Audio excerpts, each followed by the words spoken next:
رمضان شریف کا مہینہ چل رہا ہے اور اس مہینے میں آپ جتنی عبادت کریں، جتنے نیک کام کریں، آپ کے لیے اتنا ہی بہتر ہے، کیونکہ ایک نیکی کریں گے تو 70 گنا اس کا آپ کو ثواب ملے گا۔ اور آقا صلی اللہ تعالیٰ علیہ وسلم کا ارشاد گرامی ہے کہ اس مہینے میں شیاطین کو قید کر دیا جاتا ہے، جنت کے دروازوں کو کھول دیا جاتا ہے، جہنم کے دروازوں کو بند کر دیا جاتا ہے، حدیث پاک ہے۔ تو ایک سوال پیدا ہوتا ہے، لوگ اکثر یہ سوال کیا کرتے ہیں، آپ کے بھی ذہن میں یہ سوال چلتا ہوگا کہ یار جب رمضان شریف میں شیاطین کو قید کر دیا جاتا ہے تو پھر یہ گناہ کیوں ہوتے ہیں، لوگ گناہ کیوں کرتے ہیں؟ تو اس کا بھی میں آپ کو جواب دیتا ہوں، اس کو بھی بتاتا ہوں۔ شیاطین کو قید کر دیا جاتا ہے، لیکن جو انسان گناہ کرتا ہے وہ اپنے نفس امارہ کے تحت گناہ کرتا ہے، تو انسان کو چاہیے کہ اپنے اوپر کنٹرول کرے۔ اگر انسان چاہے گا تو وہ ضرور کنٹرول کر سکتا ہے، کیونکہ شیاطین قید کر دیے جاتے ہیں، یہ بات حقیقت ہے، حضور نے فرما دیا، اور جو حضور نے فرما دیا وہ ہمارے لیے بات حقیقت ہے، اٹل ہے۔ لیکن جو انسان گناہ کرتا ہے وہ اپنے نفس امارہ کی وجہ سے گناہ کرتا ہے، اس میں اس کا ہاتھ ہوتا ہے۔ تو انسان کو چاہیے کہ گناہوں سے بچتا رہے اور اس پاک مہینے میں عبادت کرے، اللہ کو راضی کرے۔ ویسے تو ہر مہینہ ہمارے لیے عبادت کا ہے، ہر دن ہمارے لیے عبادت کا ہے، لیکن یہ خاص کچھ دن ہوا کرتے ہیں اور خاص مہینے ہوا کرتے ہیں، انہی مہینوں میں یہ ایک پاک مہینہ ہے، بڑی برکتوں والا مہینہ ہے، بڑی عظمتوں والا مہینہ ہے۔ اس مہینے میں بھی اگر اللہ کو راضی نہ کر سکے، اس کی عبادت نہ کر سکے، روزے نہ رکھ سکے، تو پھر کیا کرو گے آپ؟ اللہ کے نبی صلی اللہ تعالیٰ علیہ وسلم ارشاد فرماتے ہیں کہ جو رمضان شریف میں زنا کرتا ہے یا شراب پیتا ہے تو اس پر اللہ اور اس کے فرشتے لعنت کرتے ہیں، لعنت بھیجتے ہیں۔ اگلے رمضان شریف آنے سے پہلے اگر اس کی موت ہو جاتی ہے تو سیدھا جہنم میں جائے گا، کیونکہ اس کے پاس کوئی ایسی نیکی نہیں ہوگی جو اسے جنت میں لے جائے، کوئی اتنی بڑی نیکی نہیں ہوگی۔ تو میرے بھائیوں، تمام گناہوں کو چھوڑ دو، توبہ کر لو۔ یہ پاک مہینہ ہمیں نصیب ہوا ہے، ہم بڑے نصیب والے ہیں کہ یہ پاک مہینہ ہمیں نصیب ہوا ہے۔ اس پاک مہینے میں اللہ کی عبادت کریں، اللہ کو راضی کریں اور اس کے حضور حاضر ہو جائیں، نمازیں ادا کریں، قرآن شریف کی تلاوت کریں، اوراد و وظائف کریں اور اس رب کو راضی کرنے پر لگ جائیں اور اپنے گناہوں سے توبہ کریں۔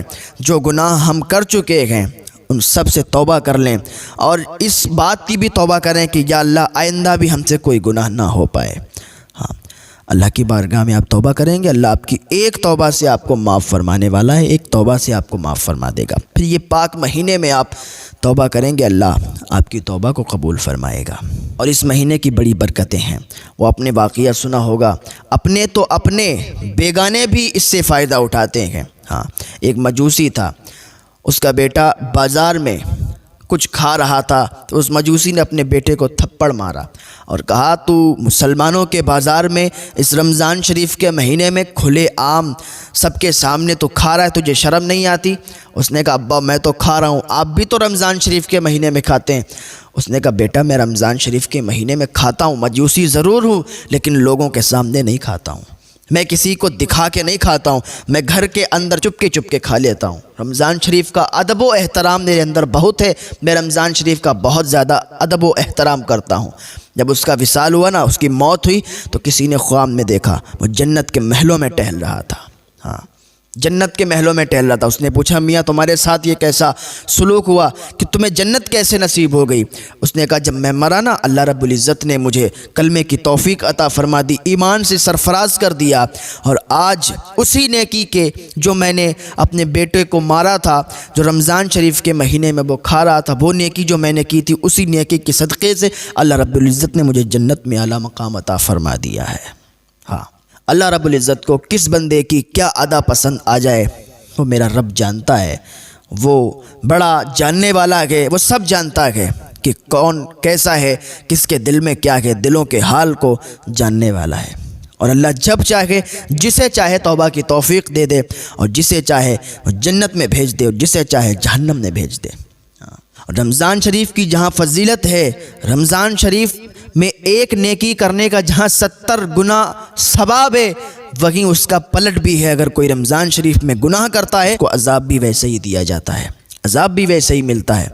ہاں، مولا کائنات حضرت علی رضی اللہ تعالیٰ عنہ ایک مرتبہ کوفہ کے قبرستان میں گئے قبروں کی زیارت کرنے کے لیے۔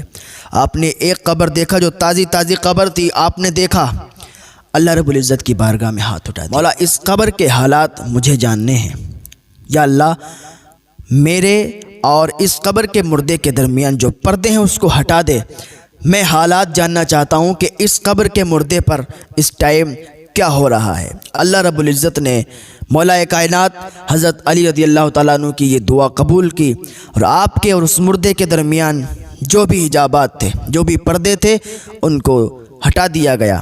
اللہ رب العزت نے ان پردوں کو ہٹا دیا۔ پھر حضرت علی نے اس مردے پر کیا عذاب ہو رہا تھا سب دیکھا۔ وہ مردہ کہہ رہا تھا کہ اے علی، میں آگ میں ڈوب رہا ہوں، میں جلایا جا رہا ہوں، مجھ پر آگ برسائی جا رہی ہے۔ حضرت علی نے جب یہ دیکھا تو اللہ رب العزت کی بارگاہ میں ہاتھ اٹھا دیے، مولا اس کی بخشش عطا فرما دے۔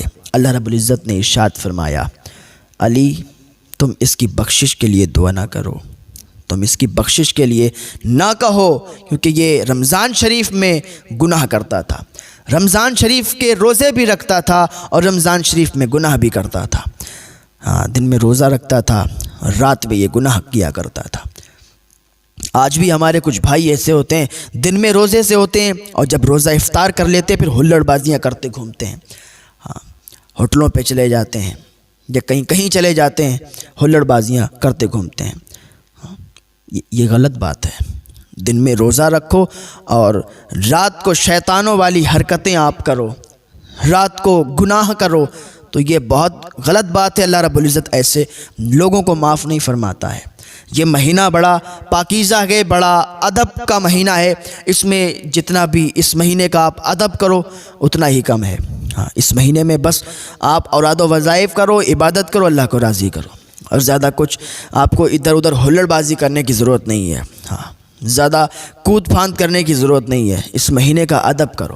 اور رمضان شریف کا مہینہ چل رہا ہے، ایسا کہا کرو، یہ مت کہا کرو کہ رمضان چل رہا ہے، کیونکہ رمضان اللہ رب العزت کے ناموں میں سے ایک نام ہے۔ یہ مت کہا کرو کہ رمضان چل رہا ہے، یا رمضان آیا یا رمضان چلا گیا، بلکہ یہ کہا کرو کہ رمضان شریف کا مہینہ چل رہا ہے، یا رمضان شریف کا مہینہ آنے والا ہے، یا رمضان شریف کا مہینہ جانے والا ہے۔